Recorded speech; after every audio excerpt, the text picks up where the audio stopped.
Good morning! Another day, another blessing. So meron na naman po tayong another for sale. Ito po ang 2019 year model purchased Harley Davidson Sportster Super Low 883. Simulan natin sa front. So yung headlight niya, the stock, halogen lamps. Yung manibela nito, parang ganito rin pero mababa lang siya, siguro mga 10 inches lang.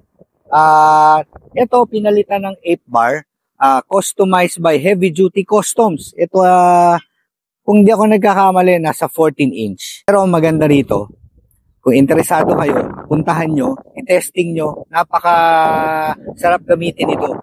Kumbaga, sobrang relax pag naka 8 bar. Kasi syempre yung iba hindi pa nakaka-testing ng 8 bar. Ito naman mababa lang, kaya relax tong 8 bar na to.